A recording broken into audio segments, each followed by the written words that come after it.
I'm Elvira Guzman. I'm an author, speaker, publicist, and talk show host. I've owned a publicity company for 10 years after starting my career working for Steve Harvey as a radio and television producer.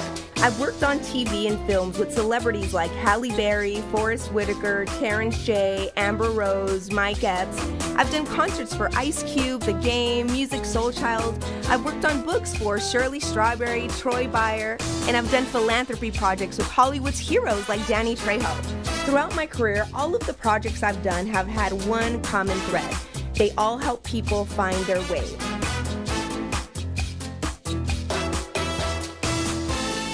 We're back, and I'm here with author, TV personality, and CEO, Rosie Rivera. Most recently, she released her first book, My Broken Pieces. I'm honored to be sitting here with Rosie Rivera. Rosie, welcome to the show. Thank you, Elvira. It's great to be here. Congratulations on your book, everyone. Look how beautiful the cover is. Yes. And the full title is My Broken Pieces, Mending the Wounds from Sexual Abuse Through Faith, Family, and Love. What inspired you to write this book?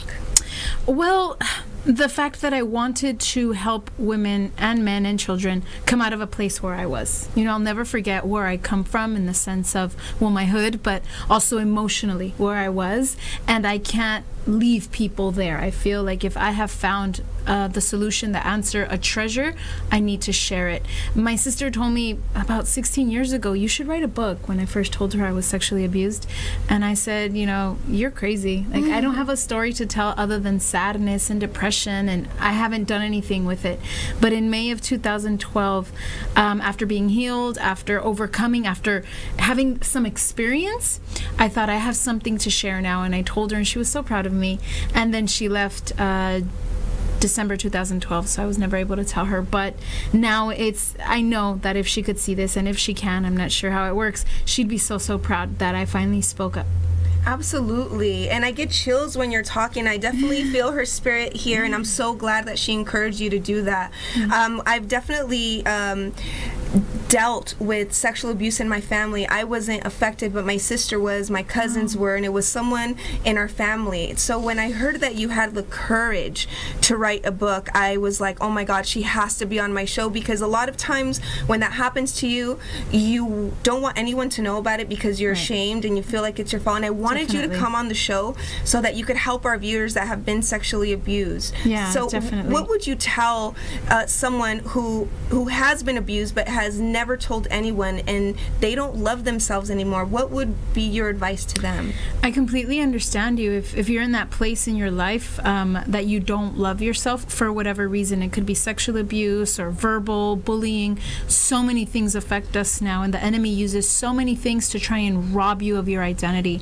And if you don't know who you are, how can you love who you are? And that's his main purpose. If you just forget your identity or who God is in your life, I felt the same way. So there is no judgment here. There is a friend that wants to reach out and help you get out. I mean, thank God I had my sister. She was that helping hand, and now I want to do that for you. And for that, I had to break my vow. My vow was, I am going to take this secret to the grave. I was 9 years old when I made that vow, and sometimes we make vows in dark places, but you grow out of it. And thank God I grew out of it, and I want to help you grow out of it. These situations don't define you. You are not forever labeled a victim of sexual abuse or domestic violence or bullying. You can have the power to change from being a victim to victorious. And by that, it's a long process, and just honor your process, but you're gonna get there. There's hope, because I've been through it all. And because I was a victim of sexual abuse, I really hated myself. I tried to commit suicide. I got addicted to drugs and alcohol. I was very promiscuous, anything that would just hurt me, because I thought I deserved it. But here I am in a whole different place of my life, and I know that you can be out of it too. You are a treasure. You are a deep, beautiful, buried treasure, but someone is gonna take you out, and hopefully I can be a helping hand. Wow, that's so powerful. Can you share with us what were some of the steps that you took from going from broken to a victorious person that is now able to help others? What were some of those steps? I believe the first step was speaking up. Now, one of the things that I've learned is the abuser has many weapons, but his most powerful weapon is your silence. Why? because the shame that you feel is really their shame. And they've put it on you. They've put it on your back and your heart, but it is their shame. And when you speak up, you put it back on them. And the abusers, people that are hurting you, they are so afraid of shame. So if you just speak up and tell anybody, I mean, even if it's a hotline, if it's you write it, I didn't have the power to even say it. I couldn't say the word sexual abuse, so I started with writing it, and no one read it but me. Sometimes I would tear it up for fear that someone else would see it, but that is a very teeny tiny great first step of just getting it out of you. I call it throwing up, and if you've been to any psychologist, that's the first few hours of the session, is throwing everything up. Why? So that then you can fill it with something else. So I threw up my self-hate, I threw up my pain, I threw up my trauma, and as it started to come out, I made room for self-love and peace and strength. And that was the first step. The other steps, it's a very long process, but it includes loving myself for who I really am, not pretending to be someone else, not this super kind, loving person. I'm not. I'm strong and I'm kind and I have a strong character, and I love all that about me now. And then another part of the process was forgiving my abuser, which is very difficult. And I know your mind just like blew up right now thinking that's impossible and it's not even reasonable. It's not logical and it's not emotional. It is a decision that you make, but it's for your own good. And I lived 18 years hating someone. I thought of him every single day. I saw him everywhere I went. I saw him in different people. I lived in fear and in anger, and now I'm free of that. Me forgiving him, although it is a long process, was worth it because now I'm free of the chains. Wow. Now, I heard you say that some of the effects of it were, drinking, drugs. My question to you is, how did not loving you affect you? Right. Not loving myself, or not knowing that I was loved by everyone, because I come from a very lovable family. If one thing we have, with all our drama and all our crazy, we're very lovable. We show a lot of affection. And even then, I thought I was unloved. And it's because sometimes you can't even receive the love when it's right in your face. And not loving myself made me feel very lonely and worthless. And when you feel worthless, you treat yourself as worthless. If you knew the value that you had in your skin, in your heart, in your mind, you wouldn't damage it with drugs. I would never do ecstasy again in my life, just knowing like I have a brain up here, I need it when I'm 60, I need it now. I would never have put ecstasy in my body. I wouldn't have even put alcohol, because I just wanted to destroy my liver. And I really wanted to die. And I knew that suicide wasn't the answer, although I tried it a few times when I got desperate. But I thought if I accidentally ruin my liver over a few years and I die, or if I accidentally overdose, or even being promiscuous and not using a condom and saying, hey, I'm going to get AIDS one day and I won't look like a suicide, but it's really a way of sabotaging your own life. And I know you've sabotaged your own relationships and you sabotage your job because you think you don't deserve it. So it's either directly damaging yourself or sabotaging the good things that happen in your life because your mind tells you, I don't deserve any goodness. Yeah, wow. How were you able to forgive that person? And how can they begin to forgive whoever did that to them? Well, that's one of the things. It's a long process. You can find it on my YouTube channel or in the book, but you don't have to. I want to help you, and I'm not here selling a book. I really want to let you know. But please purchase it because it's wonderful. If it will help you, I really want it to help people. But there are other great books. Just first thing about forgiveness is acknowledging that you're never going to wake up feeling like forgiving, like, oh, today I feel. No, because it's not a feeling. It's a decision. It's a choice that you make. And obviously you have to make choices with pros and cons. With you may think that the cons are he's going to get away with it. There are no consequences for him. He's going to be happy-go-lucky and I'm hurting. And it's actually the opposite. When you forgive, you have to understand you're leaving it in God's hands and just saying, you know what? I have all these charges against this guy. Like if you're taking him to trial, I took him to a spiritual trial. He wasn't even aware. He never said sorry to me. He never acknowledged it, but I said, we're doing this. And I said, God, I have all these things he did to me. Do something about it. If you don't want me to do something about it, because vengeance shouldn't be in my hands, and because it's really making me bitter. I was so bitter and so angry because I wanted so badly to hurt him, and I was tired of just being bitter. So you have to get to the point where you're tired of being bitter, because honestly, it's affecting every relationship you have. I mean, who wants to be close to bitter water or dirty, stinky water? And that's what you do with your flowing water of life. You're making it smell, and no one wants to be around that. And you're losing beautiful relationships. So don't let him do that to you anymore. Don't let her do that to you anymore. Make the choice. I took it up to God, and I'm not here to put any religion on you. I'm here just to say that was my solution. But take it up in your meditating time. Take it up in your writing time, to your psychologist, psychiatrist, to a friend, and just say, help me go through these feelings. And you know what? I couldn't bless him. I couldn't just say, oh, bless him. I couldn't be a hypocrite to myself. I had to start off with saying, God, do your will in his life. Good, bad, just do it. And I would just cry it out every day. I went every day with something new on my list. Oh, he abused me when I was 8. That was one day. And sometimes it took more than a day. When he abused me when I was 8, he did this and this and that. It took a good 3 months of just taking it up whenever I could. I would take my breaks. But you forgive him from everything, and then 3 years later, something new came up, and I remembered I was mad again. I'm like, this guy, he hurt my niece, and he hurt my brothers indirectly, and he hurt my family, because I could sense that probably happened with your family. You were indirectly affected, because the whole family is affected. So I had to take him to trial for that. How dare you hurt my sister or my brother? So it was a process, but once it was over, once I cried it all out, once I really dealt with it head on, and I was really honest with myself, I just finally was able to say, forgive him. He didn't know what he did. And now, he did know that sexual abuse was a sin and a crime. They do know that. But he didn't know the depth of the pain that he had caused me. And I had to forgive him for the direct sin and the indirect sin. So it's a process, but I commend you if you're even thinking about it, and if you're pondering it, it will really, really change your life.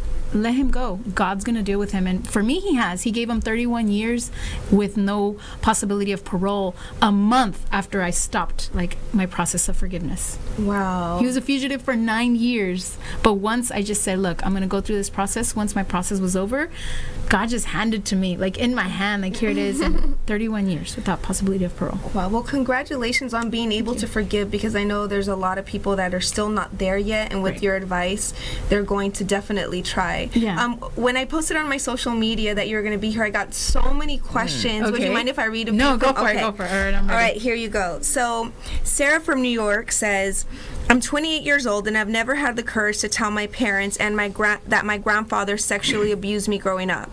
I know how much my father loves his dad, and I don't want to disappoint him, but I also want to feel better. Do you have any advice? I believe you telling us is already a step. And it doesn't seem like it because we don't know you. But it is definitely a step. Across the country, you have found a sister in pain. I call ourselves, because only we understand ourselves. But we can also be sisters of healing when you get to that point and you're on your way. Good job for asking for help. Many people don't. So I can already see that you're a step in your process. Now I know it's your grandpa, and that's the issue, is that it becomes a family issue. If it were a stranger who hurt us, it would be easier, but it was your grandpa. Now, I believe with time, you can tell your father. Maybe you can start with someone else, maybe a friend, maybe a cousin you really, really, really trust. It has to be someone you feel really safe with, and that will let you go through the process without spilling it before you. This is not a gossip, and this is no one else's story to tell but yours. So make sure you find someone you trust. Then start speaking to them about it. Start feeling your emotions and categorizing them and analyzing them, so then eventually you can tell your dad. But I do believe that you can tell him. Will it hurt him? Yes. Will it affect your family? Probably. But you didn't do this. It is not your fault. You did not break up your family. You will not break up your family. You can probably help your family deal with this because you've experienced it longer, and it's going to be a shock to them. everything that you've experienced in these last 20 years maybe, I'm assuming it started when you were 8, they're going to have to deal with it in 15 seconds. So even though you want help, you're also going to help them, but it'll go vice versa, and you'll really feel liberated. Like you won't understand. There will just be this weight off your shoulders. So it will be painful. It will be difficult. It might have some repercussions, but it doesn't outweigh the freedom you're going to feel. So please try to write it out, pray it out, talk to someone, and then eventually that person can help you tell your father. Yes, and our heart goes out to you. Paul from Texas says this: I was sexually abused when I was younger, and I would gain weight just so that my abuser would not find me attractive anymore. Now that I'm an adult, I can't lose weight, or maybe subconsciously I don't want to in fear someone will abuse me again. How do I get rid of those terrible thoughts so I can finally get the body I've always desired? Man, you got me, because it took me a lifetime to figure that out. So you are so wise, you are so intelligent, and you've already gotten to the root of the issue. Most of us are overweight because of a spiritual issue or an emotional issue, and you hit yours on the dot. I gained 50 pounds from the age of 12 to 13 for that exact reason. Because when you're growing up, there's some men that check you out on the street. I was 12 and I was so disgusted. So I said, they don't like chubby girls. And I started doing that. And then my whole life I was hurting because I was overweight. I thought, when you balance both out, I'd rather hurt for being overweight than being abused or someone wanting me. The thing is that you can break that fear by knowing that sexual abuse or rape is not a desire of you physically. It is a desire to overpower you. Sexual sin or sexual assault is about power. So even if you're chubby or skinny, young or old, if someone wants to have power over you, they'll try and abuse you. So you can get to losing that weight and be free, because now you're stronger. You're stronger here and you're stronger here, and your body. You can fight back now. Hit someone that tries to hurt you. It's self-defense. And but you can be free to say, you know what? I'm going to eat better. So you can live longer because you're loving yourself. Don't do it to be skinny. Don't do it to be beautiful. Don't do it to be handsome, because you love yourself. While loving yourself, everything is going to glow. Whatever weight you're in, people are going to start notice you have a shine around you. They're going to want to be around you. And then you're going to love yourself more to work out, to take hikes maybe, and your life will be better as a whole, healthier, less stress and fear, and then you'll be happier whether you lose 10 pounds or 50. But I commend you for being smart and acknowledging the root, and now that you're at the root, your weight loss process will be easier. Wow, that's fantastic advice. And we hope everything goes good for you, Paul. And one last question. Jenna from LA says, my brother used to bully me growing up and would call me terrible names to pick at my flaws. Now that we're adults, he acts like it never happened and wonders why I don't want to be close with him. Should I tell him that I'm still hurt, or should I just let it go? I believe either way, we have to get to a point in our life where we let it go. And that's very difficult. It's much easier said than done. So I am not trying to minimize your pain. Your pain is valid. And even though it's years later, I don't believe that time heals. I believe God with time, or God using different resources, heals. So I believe eventually you'll have to let it go. You'll have to forgive him, whatever happens, even if he never apologizes or never acknowledges it. But I do believe that after you let it go in your heart, after you've processed it, after you've forgiven him, then you talk to him.